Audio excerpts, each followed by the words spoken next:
Posizione all'indietro, sollevata su metà della testa, aiuta a allungare il dorso, evita il collassare della spina, allunga il collo. Posizione all'indietro, sollevare la sommità della testa. Abbiamo fatto prima. Abbiamo fatto prima questo sollevare la sommità della testa, no? È Parsvottanasana. Però dice sollevare la sommità della testa aiuta ad allungare il dorso. Tutte e tre. Perché?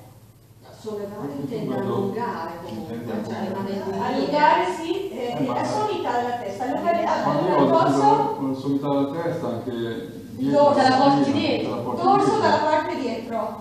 Evita collassare la spina, allunga il collo. Bene, questo è completo, ma è giusto ma è incompleto, vero? Perché nelle posizioni all'indietro la idea è che all'inizio, vuol dire, questo segnalava tutte e tre, giusto ma incompleto. L'andare all'indietro, è vero che se io mantengo tutto il tempo la testa così, allineata, ok? Io vado all'indietro con la testa così, è vero che io sto collegando la parte posteriore del corpo, la spina, ok? Però perdo il davanti. Allora, l'ideale è fare quel lavoro, non perderlo, c'è una connessione, tu c'hai la presenza là, non perderlo, e poi senza chiudere qua, perché il mento ti porta lo sterno su. E quello è fondamentale nelle posizioni indietro anche, per aprire il torace.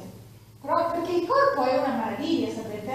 Non è 2 più 2 o 4, è un sacco di tante cose. Allora, quello bene, per cominciare è più giusto se inizia con la testa così. Ho messo un post in Facebook del Bhujangasana con la testa così o così.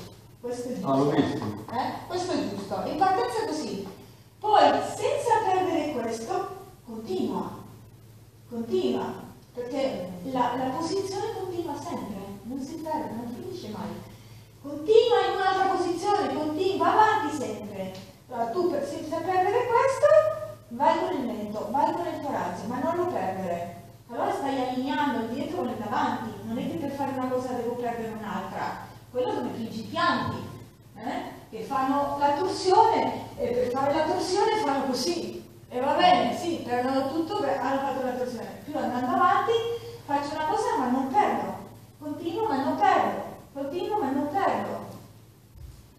E quello è il lavoro di consapevolezza.